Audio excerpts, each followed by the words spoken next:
প্রিয় শিক্ষার্থীবৃন্দ, সবাইকে স্বাগতম। আমরা পরীক্ষার পরে আমরা ফিনান্সের যে পরীক্ষায় আসতে পারে সম্ভাব্য প্রস্তুতিমূলক বিষয় নিয়ে আলোচনা করব। প্রথমে আমার পরিচিতিটা নিয়ে নাও। আমি অমল কৃষ্ণ হালদার, সহকারী শিক্ষক, ব্যবসায় শিক্ষা, ইস্কাটন গার্ডেন উচ্চ বিদ্যালয়।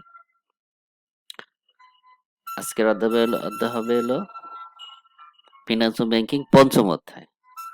পঞ্চম অধ্যায়ে আছে আমাদের মূলধন ব্যয়। মূলধন ব্যয় গুলি কি, এইগুলো নিয়ে আমরা আলোচনা করব। মূলধন ব্যয়টা আমরা জানি যে প্রথমে আমাদের বিক্রয় মূল্য থেকে মোট মুনাফা বের করতে হয়। মোট মুনাফা কিভাবে বের করতে হয়? বিক্রয় মূল্য থেকে আমাদের যেমন চলতি খরচ, স্থায়ী খরচ, তারপর আনুষঙ্গিক খরচগুলি বিয়োগ করার পর আমরা মোট মুনাফা পাবো।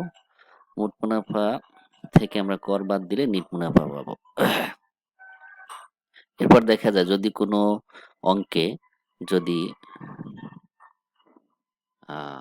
অবচয় নির্ণয় না থাকে, তখন আমরা অবচয়টা নির্ণয় করি অর্থাৎ সরলরৈখিক পদ্ধতিতে। যেমন বছরকে আমরা অর্থাৎ মোট বিনিয়োগকে বছর দ্বারা ভাগ করি। এরপরে নিট মুনাফা যখন বের হবে, নিট মুনাফাকে আমরা গড় নিট মুনাফা নির্ণয় করব। যেমন গড় নিট মুনাফা আমরা কিভাবে নির্ণয় করি, যেন নিট মুনাফা ভাগ হলো বছর। এরপরে আসলে গড় বিনিয়োগ বের করতে হবে। মোট বিনিয়োগকে 2 দ্বারা ভাগ করতে হবে। এরপর হলো গড় মুনাফার হার, অর্থাৎ গড় নিট মুনাফা ভাগ হচ্ছে হলো গড় বিনিয়োগ গুণ হচ্ছে হলো 100। তাইলে আমরা গড় মুনাফার হার পেয়ে যাব। এ থেকে আমরা এখন একটা বাড়ির কাজে আসবো, যে বাড়ির কাজটা কি।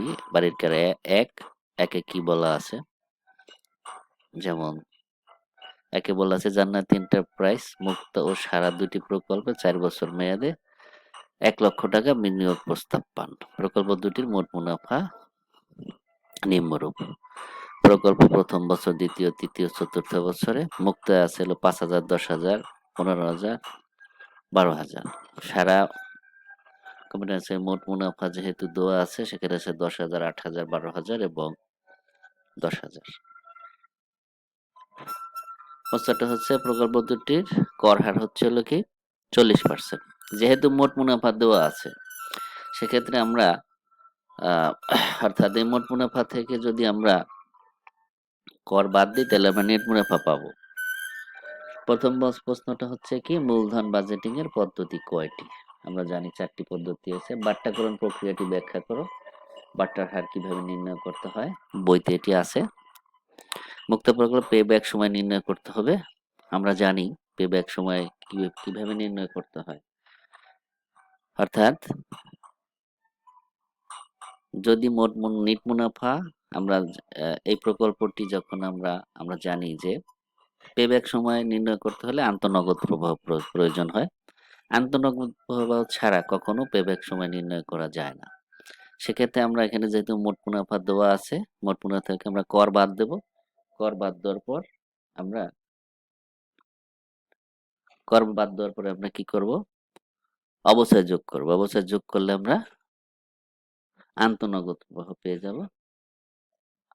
আন্তঃনগদ প্রবাহ পাওয়ার পরে এরপরে আমরা পেব্যাক সময় নির্ণয় করব। ঘ নম্বর বলছে জান্নাতি এন্টারপ্রাইজ কোন প্রকল্পে বিনিয়োগ করবে, তোমার মতামত দাও। তাহলে আমরা এরপরে কি করব, প্রথমে আমরা প্রকল্পের পেব্যাক সময় নির্ণয় করলাম। এরপর সারা প্রকল্পের কি করব,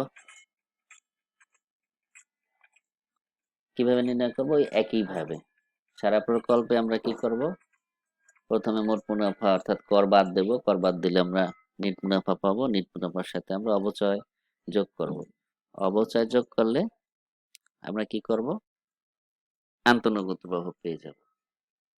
আন্তঃনগদ প্রবাহ নির্ণয় করার পরে আমরা দেখব যে আসলে এই জান্নাত এন্টারপ্রাইজ কোন প্রকল্পে বিনিয়োগ করতে পারে। সেই মতামতটা তোমরা দিবে নির্ণয় করার পরে।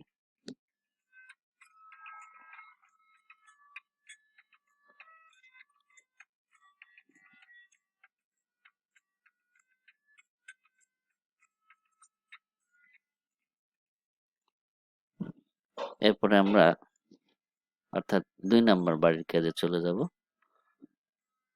বাড়ির কাজ 2,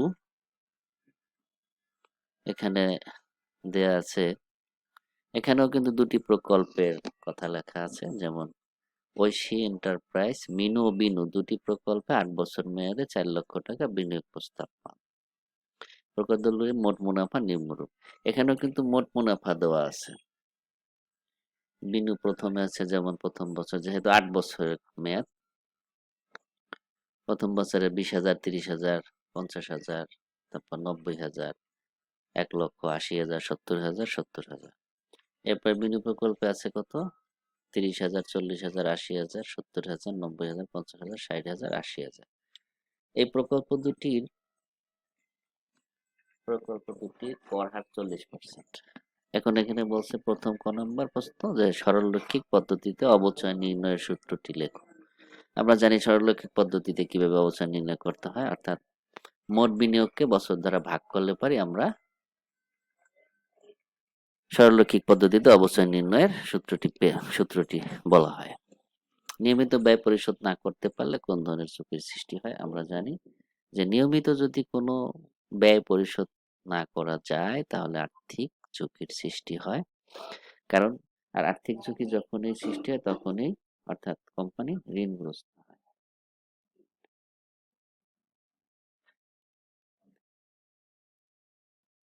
অর্থাৎ যদি কখনো আমরা নিয়মিত ব্যয় পরিশোধ করতে না পারবো তখন কি হবে? আমি ঋণগ্রস্ত। আর ঋণগ্রস্ত যখনই হবো তখনই আমরা কি হবো? অর্থাৎ ঋণগ্রস্ত, অর্থাৎ তখন আমরা কি করব? ঋণগ্রস্ত, অর্থাৎ অন্যের কাছ থেকে এনে আমাকে ঋণ পরিশোধ করতে হবে।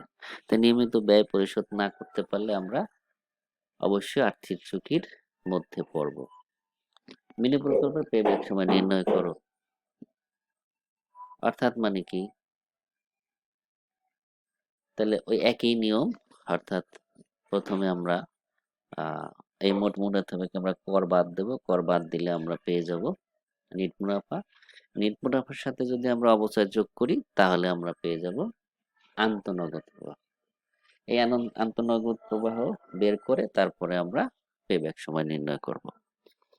এরপর বলছে ঐশী এন্টারপ্রাইজ কোন প্রকল্পের সাথে বিনিয়োগ করবে? তোমার মতামত দাও। তো একই, অর্থাৎ আমরা কি করব? প্রথমে মিনি প্রকল্পে কিন্তু গ নাম্বার থেকে আমরা পেয়ে গেছি পেব্যাক সময়। এরপর এখন আমরা বিনু প্রকল্পের পেব্যাক সময় নির্ণয় করব। বিনু প্রকল্প একই, মোট মুনাফা থেকে আমরা কর বাদ দেব, পাবো নিট মুনাফা। নিট মুনাফার সাথে যদি আমরা অবচয় যোগ করি তাহলে আমরা পাবো আন্তঃনগদ প্রবাহ। আন্তঃনগদ প্রবাহের পরে আমরা পেব্যাক সময় নির্ণয় করব। এরপর আমরা দেখব যে কোন প্রকল্পে বিনিয়োগ করলে সে বেশি লাভবান হয়। ঐশী প্রকল্পে অর্থাৎ ঐশী এন্টারপ্রাইজ মিনু প্রকল্পে বিনিয়োগ করবে না বিনু প্রকল্পে নিয়োগ করবে? দুটি প্রকল্পের পেব্যাক সময়, যে পেব্যাক সময়টা কম, অর্থাৎ কম বছরে যে বিনিয়োগকৃত অর্থ আসছে সেই প্রকল্পে কিন্তু সে বিনিয়োগ করবে।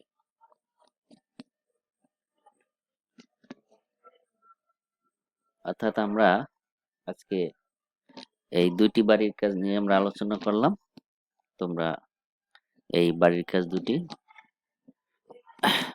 আমি তো বুঝিয়ে দিলাম, এরপরে তোমরা বই দেখে বইয়ের সহযোগিতা নিয়ে এই বাড়ির কাজ 2টি সুন্দরভাবে খাতায় লিখে আমার ইনবক্সে, মেসেঞ্জার ইনবক্সে পাঠিয়ে দেবে।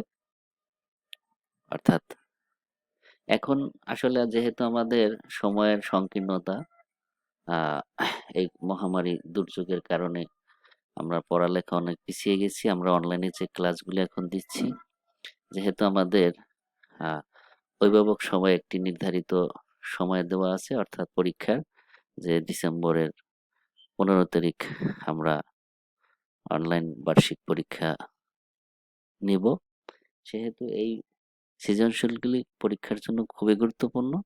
তোমরা বাড়িতে বসে এই কাজগুলি পড়বে এবং কাজগুলি করে আমার মেসেঞ্জার ইনবক্সে পাঠিয়ে দেবে।